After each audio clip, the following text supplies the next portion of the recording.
Innal hamdalillah nahmaduhu wa nasta'inuhu wa nastaghfiruh wa na'udzu billahi min shururi anfusina wa min sayyiati a'malina may yahdihillahu fala mudilla lahu wa man yudlil fala hadiyalah.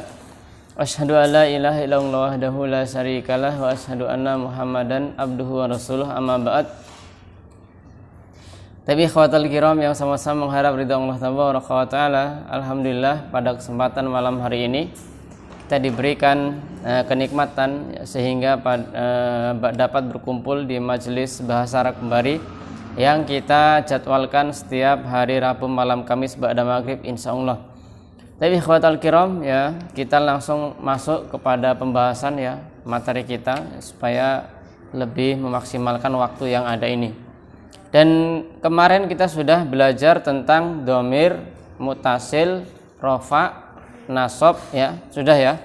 Dan sekarang kita akan ke dhamir mutasil majrur atau jar atau khafat ya. Itu istilah sama saja. Khafat, jar atau majrur, halaman 249. 249. Ya. Jadi kalau kemarin kita sudah belajar yang rofaknya, nasabnya, jarnya. Nah, jadi dhamir kemarin ada berapa Pak? 2. Munfasil dengan mutasil ya. Munfasil dengan mutasil. Munfasil artinya berdiri sendiri ya. Kalau munfasil yang rofa itu huwa humahum, hiya humahuna, anta antuma antum, anti antuma antuna, ana nahnu. Kalau dhamir munfasil yang berdiri sendiri tapi dia posisinya di nasab, maka iyahu, iyahuma, iyahum, iyaha, iyahuma, iyahuna, iyaka, iyakum, iyaki, iyakuma, iyakuna, iyaya atau iyana ya, atau iyani. Kemudian iyana itu untuk nahnu. Kemudian dhamir mutasil ya yang rofa di fi'il mudhari kemarin sudah, kemudian mansubnya juga sudah. Sekarang yang jar ya. Dhamir mutasil yang posisinya adalah jar yaitu adalah dengan idhofah. Ya, yang pertama adalah dengan al-idhofatu ya. Kayaknya enggak ada yang B ya. Jadi posisinya dengan idhofah. Nah, idhofah itu adalah apa kemarin? Menggabungkan dua kata menjadi satu. Menggabungkan dua kata menjadi satu. Di situ contohnya kitabuhu, kitabuhuma, kitabuhum, kitabuha, kitabuhuma. Sehingga dia menggunakan dhamir yang hu, huma, hum, ha, huma, hunna, ka, kumakum, ki, kuma, kunna, kemudian ni, nah, seperti itu ya. Nah, contoh biar agak sedikit ada gambaran.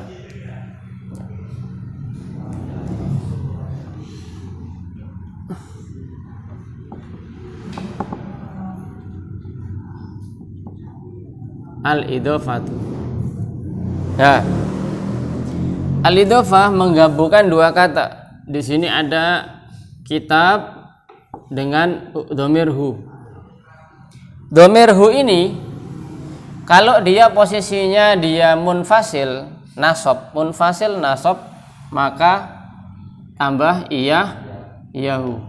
Contohnya iya ka na'budu.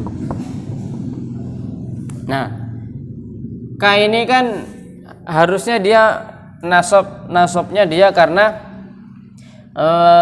dia maf'ul ya. Na'budu ka harusnya. Ya, artinya dalam kaidah bahasa Arabnya na'budu ka. Tapi karena ka-nya ini didahulukan sehingga enggak mungkin dia berdiri sendiri gini. Ka na'budu ya, enggak mungkin. Ini enggak boleh dhamir dia berdiri sendiri sehingga ditambah iya dalam kaidahnya. Iyyaka na'budu. Nah, kalau dalam tafsirnya ya dikala yang ini dikedepankan dia mempunyai makna hanya ya atau menghasarkan. Nah, Kalau dia domir ini yang hu huma hum ini ya, yang jadi kalau saya buat begini ya biar gampang lah. Nah, hu ini ada domir yang semisal itu hu saja. Jadi ini dengan ini sama gitu. Cuman fungsinya nanti posisi tempat yang berbeda. Kemudian huma sama. Ini hum sama, ini ha, ini huma sama, ini huna. Nah, kalau dia posisinya majrurun, ya, contoh idhofah, ya, baitun, zaid, ya, yang gampang, baitun ditambah zaidun. Nah, maka baitun ditambah zaidun kalau diidhofahkan menjadi bagaimana, Pak? Baitu zaid, baitu ya, yang tadinya tanwinnya hilang, baitu zaid apa, Pak? Zaidin ya. Nah. Ini kasroh ya, majrur namanya ya, kasroh atau majrur. Nah, kalau ini diganti domir, maka dia domir ini menempati posisi kasroh, menempati saja posisi. Tapi yang kita lihat pakai mata, ya enggak kasroh. Nanti ada posisinya kayak ini tetap ha, ini tetap huna, ini tetap huma, begitu sama. Tapi nanti kalau kita belajar i'rab tetap dia kasroh. Nah, sekarang kasrohnya nggak usah dibahas dulu lah ya, majrurnya nggak usah dibahas dulu ya, sehingga kalau dia domir ini ya, yang sebelah sini dia menjadi mutasil, artinya harus disambung dengan yang lain ya, disambung dengan yang lain. Kalau disambungnya dengan kata benda, dia jadi idhofah. Sekarang dibalik pemahamannya. Kalau domir mutasil ini kan nggak boleh berdiri sendiri, ya harus ditambah. Kalau dia digabung dengan kata benda, ya dengan kata benda, maka konteksnya adalah apa? Idhofah, digabung. Nah, kalau dia ini mutasil digabung dengan fiil, maka ada dua posisi ya. Tapi kalau yang pakai hu huma hum, ha huma huna, dia posisinya pasti mansub.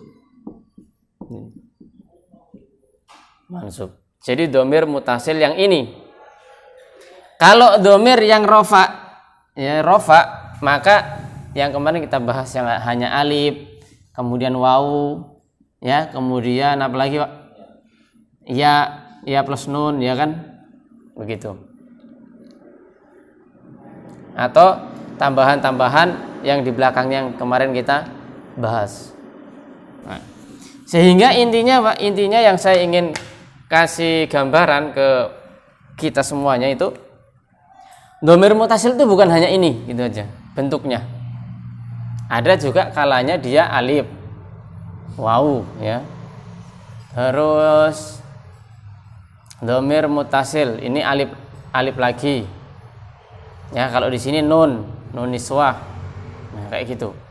Kalau anta fa'alta, ya. Kemudian fa'altuma, fa'altum. Nah, itu domir muttasil, rofa. Nah, kalau domir mutasil nasab, pakainya yang ini. Di sini nanti ada ka, kuma, kum. Ya kan, lurusnya anta, antum, antum, ki, kuma, kuna. Kemudian yang ini ni, na. Nah, ini juga domir mutasil.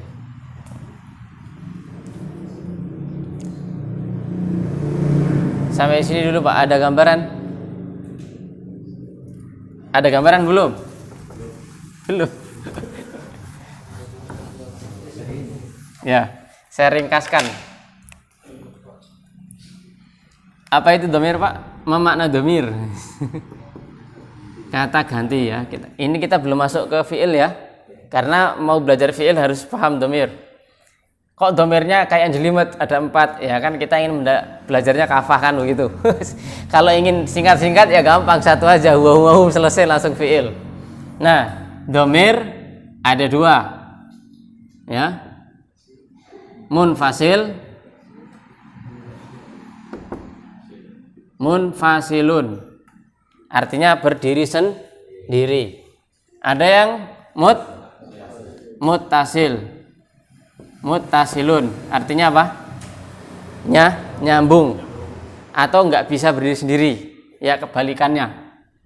Nah, dikala munfasil ini ada 2. Yang pertama domir munfasil rofa, kemudian nasab. Nah, ini apa saja? Nah, kan begitu ya. Nah, kayak gitu ya. Baik, saya tulis singkat-singkat aja Pak ya. Kan sudah hafal nih. Huwa, humahum, iya, humahun. Nah, nanti kalau belajar fiil ini wajib. Kalau sudah belajar fiil ini wajib hafal. Tapi kalau sekarang sudah hafal, alhamdulillah. Ya. Ana nahnu. Taib, yang nasab. Iyahu, iyahuma, iyahum, iyaha, iyahuma, iyahun, huna. Ya, jadi sama ya. Huwa, huma, hum, hiya, huma, huna. Terus iya, iyaka, iya, kuma, iya, kum. Terus iya, iyaki, iya, kuma, iya, kuna. Ya. Ana berarti iya, iyani ya, atau iya, iyana, nahnu. Ya. Rofa, domir munfasil rofa, domir munfasil nasab. Nah, sekarang mutasil. Mutasil juga. Nah,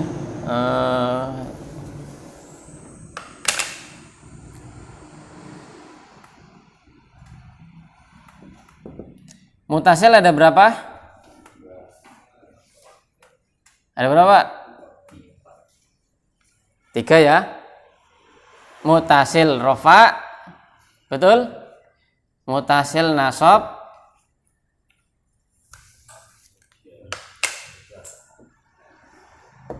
kemudian mutasil jerun ya, jarun atau majrur. Nah, sampai sini. Nah, mutasil rofa itu yang mana? Dia di fiil, yang nyambung dengan fiil. Contohnya fa'ala menjadi fa'ala, ada alifnya. Alif itu adalah domir namanya, pengganti ya. Contoh ya, ini contoh aja ya. Ini kan sudah sebetulnya kemarin. Nah, fa'ala, nah, ada alif ya. Atau kataba. Nanti ini kita akan pelajari lagi di fiilnya ya, fiilnya. Nah, alif ini alif domir, tapi namanya domir mutasil rofa. Karena alif ini menggantikan huma, artinya 2 orang. Ya, fa'ala, fa'alu, fa'alat kan, fa'ala, fa'alu. Misalkan di sini menjadi fa'alu. Nah, ini huruf waw ini menggantikan hum. Kok bisa ini? Waw ini waw apa namanya? Waw domir. Wawnya ini waw domir mutasil rofa.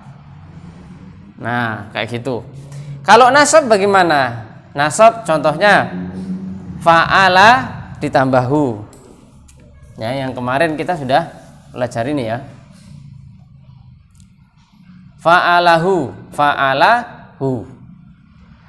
Ini apa ya? Nasab. Nasab. Nasab itu terjadi setelah fiilnya selesai. Contoh, fa'aluhu. Hu. Berarti fa'ala ditambah ya, gini ya. Fa'ala ditambah hum. Jadinya apa? Fa'alu bukan fa'ala ditambah hum. Domir ya di sini sudah di tambah hu. Fa'alu hu. Artinya ini rofa, ini nasab. Contoh, katabu hu. Nah, artinya dia telah menulisnya. Hu ini namanya domir. Hu ini domir mutasil nasab. Meskipun dia nggak digabung ya penulisannya.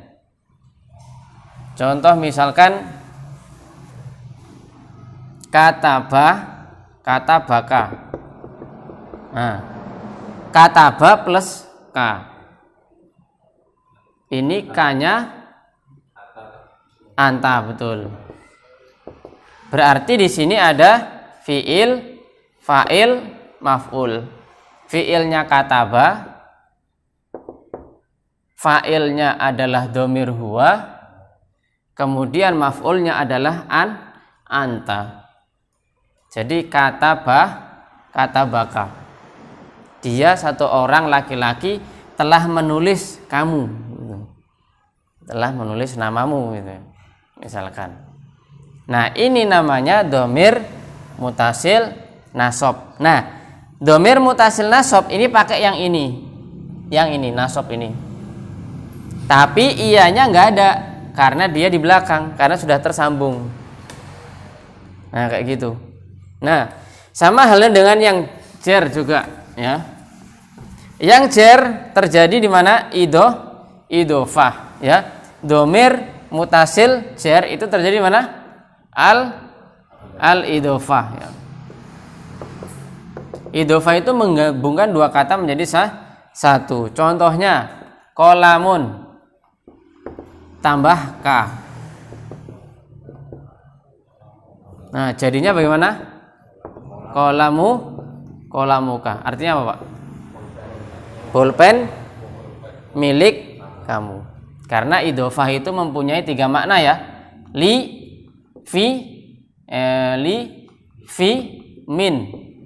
Li artinya di dalam, li dimiliki, fi di dalam, min dari. Salah satu dari ini harus dimaknai. Kolamuka mana yang lebih mendekati? Li, min atau li, fi atau min? Ya, li, fi atau min? Kolamuka. Nah, li.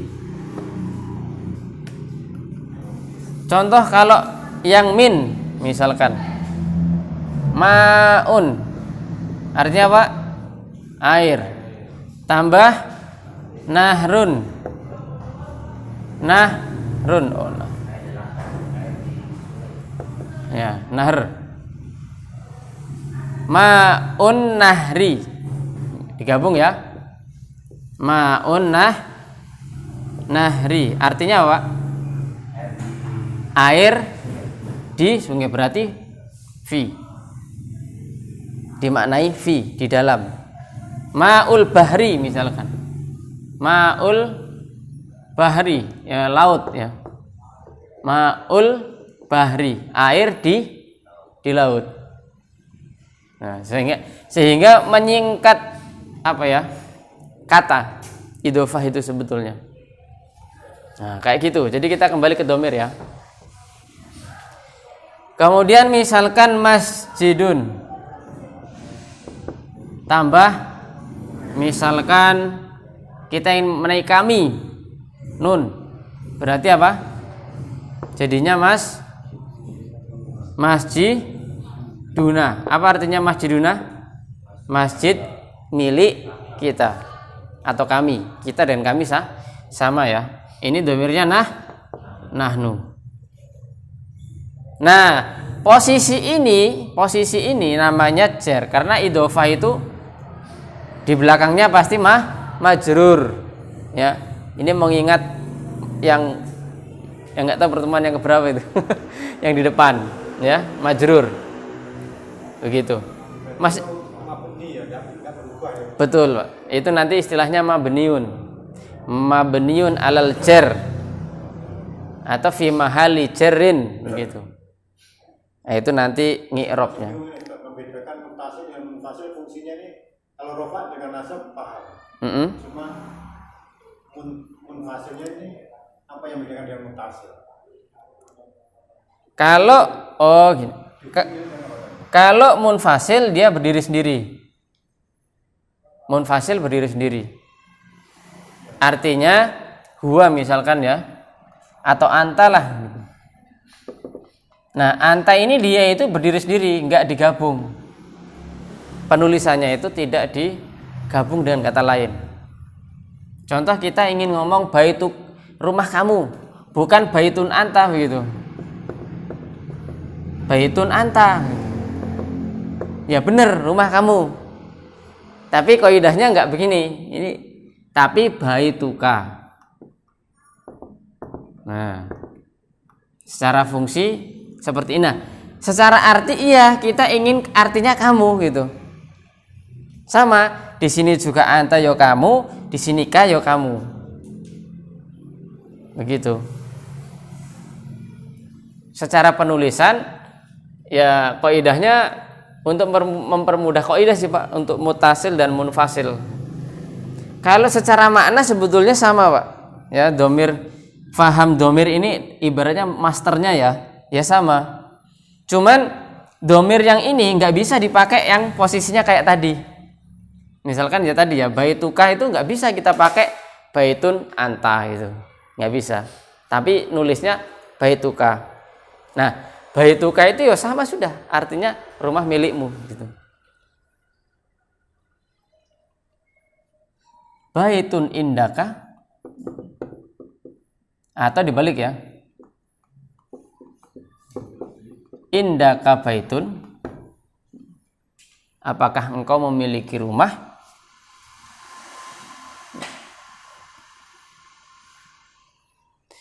Sa'azuru ila baitika misalkan.